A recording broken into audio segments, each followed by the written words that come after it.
और हमारी कुछ कमजोरियां थी जिसको हम लोग ठीक करेंगे, उसके कारण भी उनको कुछ फ़ायदा हो गया। अब जहाँ तक उमेश जी और संजय झा जी कह रहे हैं तेजस्वी जी के 15 अगस्त के बाद यात्रा को लेकर, तो मैं समझता हूँ कि उनके अंदर घबराहट है, बेचैनी है, वो लोग परेशान है, जदयू कोटे के लोग, और इसीलिए इस तरह के वक्तव्य दे रहे हैं। आप ही बताइए कि 17 साल से बिहार में भाजपा और जदयू की सरकार चल रही है, डबल इंजन की भी सरकार 10 साल से है।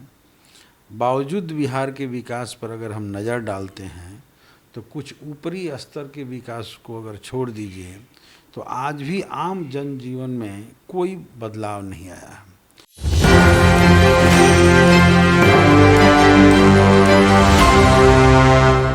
नमस्कार, मैं नंदन, आप देख रहे हैं एक न्यूज़ 24। सबसे पहले बता देते हैं कि हमारे साथ जुड़े हुए हैं सीपीआई-एमएल के विधायक अमरजीत कुशवाहा जी। स्वागत है हमारे चैनल से। बहुत बहुत शुक्रिया आपको भी। चलिए बात करेंगे तेजस्वी यादव ने जिस तरीके से 3 मार्च की बात करें तो लोकसभा इलेक्शन 2024 से पहले उन्होंने जन विश्वास महारैली निकाली थी। भीड़ तो अपार देखने को मिली थी, आपके सीपीआई-एमएल के भी समर्थक थे, बहुत ही ज़्यादा तादाद में थे। इस बार बिहार के तमाम जिलों में जाकर यात्रा करेंगे वो 15 अगस्त के बाद, लेकिन संजय झा और उमेश कुशवाहा, जनता दल यूनाइटेड के प्रदेश अध्यक्ष और राज्यसभा सांसद, दोनों ने मिलकर बोला है कि नहीं, कुछ भी कर ले कुछ होने वाला है नहीं, क्योंकि 90 से 5 का बिहार कोई भूला नहीं है। हाँ, एक तो जन विश्वास यात्रा और फिर जन विश्वास रैली ने बिहार के भीतर एक नया आवेग पैदा किया, और कुछ अपनी कमियों को अगर ठीक कर लिया गया रहता तो निश्चित है कि इस बार बड़ी छलांग लग रहा था 24 के चुनाव में। फिर भी हम लोग जो 40 में 39 सीटें जीत लेने का काम पिछले बार भाजपा और जदयू ने किया था, एनडीए ने किया था, कि इस बार उनके इस पर ब्रेक लगा दिया हम लोग, और 9 सीट हम लोग जीते, वो लोग 30 पर सिमट गए। दोनों ही गठबंधन की सीटें घटी हैं, नीतीश जी की भी पार्टी की सीट घटी है 4 सीट, और बीजेपी की घटी है। और सभी जगहों के जो आंकड़े आ रहे हैं वोटों के, तो आप देखेंगे कि हमारे वोट परसेंटेज काफ़ी बढ़े हैं, उन लोगों के वोट परसेंटेज में गिरावट आया है। बीजेपी का 4, नीतीश जी का लगभग 4% वोट गिर गया है, और उनके आधार में भी भारी बिखराव है। तो चूँकि ये देश का चुनाव हो रहा था तो माहौल देश के आधार पर तय हो रहा था, इसलिए थोड़ा सा वो लोग का प्रतिष्ठा बच गया, और हमारी कुछ कमजोरियां थी जिसको हम लोग ठीक करेंगे, उसके कारण भी उनको कुछ फ़ायदा हो गया।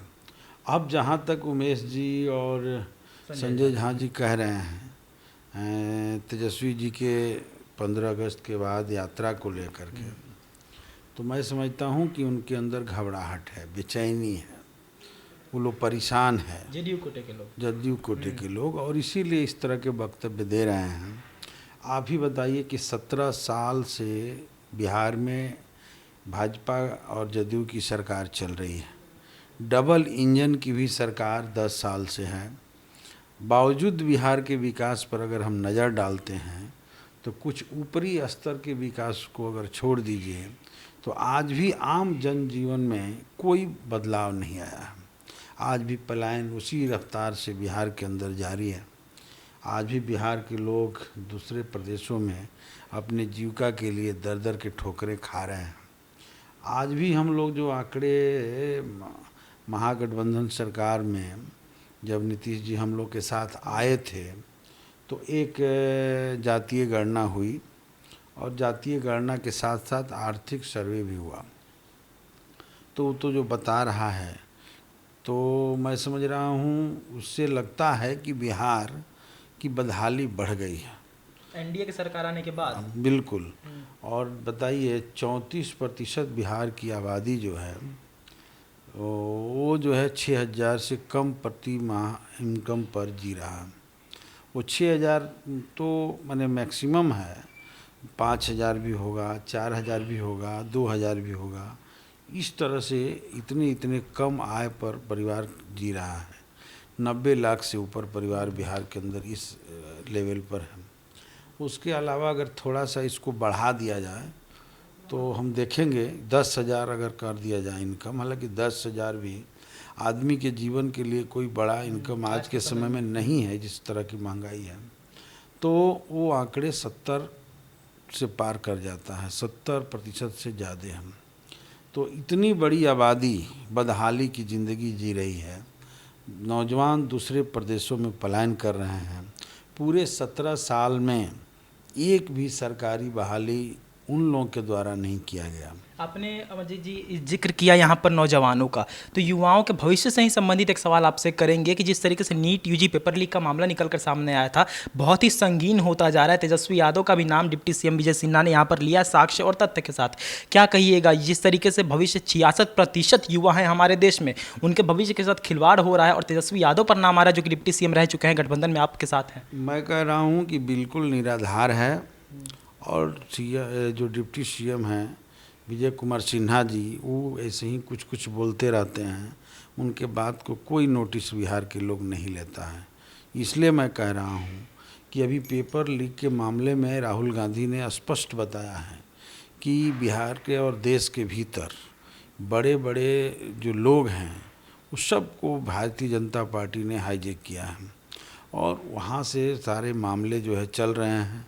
देश के भीतर सिस्टम ही, पूरी शिक्षा व्यवस्था की जो सिस्टम ही है वो पूरी तौर पे ख़राब हो चुकी है। और बिहार में भी हम लोग देख रहे हैं कि केवल नीट का मामला नहीं है, लगातार हर परीक्षाओं में 9 दिन पेपर में 3 एग्ज़ाम कैंसिल हो किए गए। बिल्कुल बिल्कुल, तो हमेशा पेपर लीक हो रहा है। सरकार इसको नहीं रोक पा रही है, सरकार बिल्कुल अक्षम है। और हम तो यही कह रहे हैं कि कई मामलों में अगर देखिए तो सरकार के ऊपर यहाँ ब्यूरोक्रेट चढ़ करके बोलता है, यहाँ बड़े बड़े माफिया चढ़ करके बोलते हैं। अच्छा, हाँ। तो इस स्थिति में बिहार है, और इस बदहाली से अगर बिहार को निकलना है, इसकी छटपटाहट बिहार में देखी जा रही है। और वो छटपटाहट तेजस्वी जी के नेतृत्व में, महागठबंधन के नेतृत्व में एकजुट हो रहा है, गोलबंद हो रहा है।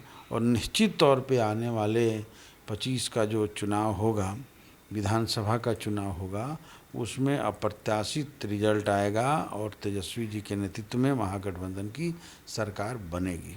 एक आखिरी सवाल लेंगे अमरजीत जी आपसे कि 1 महीना भी नहीं हुआ है नरेंद्र मोदी को सत्ता में आए हुए तीसरी बार, लेकिन अब तक जो कुछ हो गया है उसको हम शॉर्ट में आपको बताएंगे। कि बिहार की बात करें तो बिहार में एक हफ्ते में 2 पुल ध्वस्त हुए हैं, लॉ एंड ऑर्डर की बदहाली साफ दिखती है, दिन दहाड़े गोली मार दी जाती है, हर एक चीज़, पेपर लीक भी लगातार होते रहे, एग्जाम कैंसिलेशन हो रहे हैं। तो 1 महीना भी नहीं हुआ, इतना कुछ हो गया, अभी तो पूरा 4 साल 5 साल इनके हाथ में है।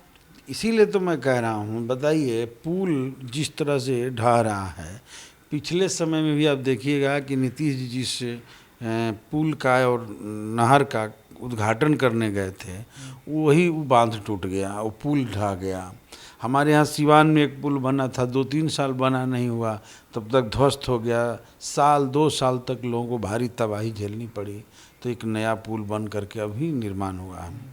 और ये पुल ढहना, अभी देखिए कि देश में रेल व्यवस्था कितना ख़राब है, सबसे असुरक्षित स्थिति में रेल यात्री हैं, लगातार रेल दुर्घटना हो रहा है। सफ़र सबसे ज़्यादा रेल से ही रेल से ही सबसे ज़्यादा लोग सफ़र करते हैं, और हम लोगों को विश्वास नहीं दिला पा रहे हैं कि रेल की यात्राएं जो है मतलब सफर सुरक्षित है।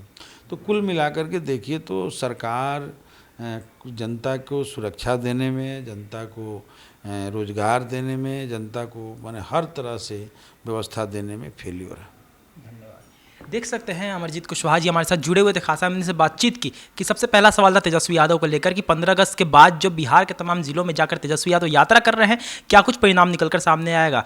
राज्यसभा सांसद संजय झा और जेडीयू के ही प्रदेश अध्यक्ष उमेश कुशवाहा का जो बयान था कि 1990 से लेकर 2005 का बिहार कोई भूला नहीं है, आपको लोग प्यार करे तो कैसे करे। दूसरी बात कि बिहार ने अपना नेता चुन लिया है, अब तेजस्वी यादव को बिहार की जनता पसंद नहीं करती है, ऐसा उनका बयान था। फिर नीट यूजी पेपर लीक के मामले को लेकर हमने अमरजीत जी से बातचीत की और इन्होंने जो भी कुछ स्पष्ट उत्तर दिया आप वीडियो में देख सकते हैं। तो ये थी आज की रिपोर्ट। बाकी ऐसे और तमाम खबरों के लिए साथ बने रहो, देखते रहिए 24। मैं नंदन अपने सहयोगी के साथ, धन्यवाद।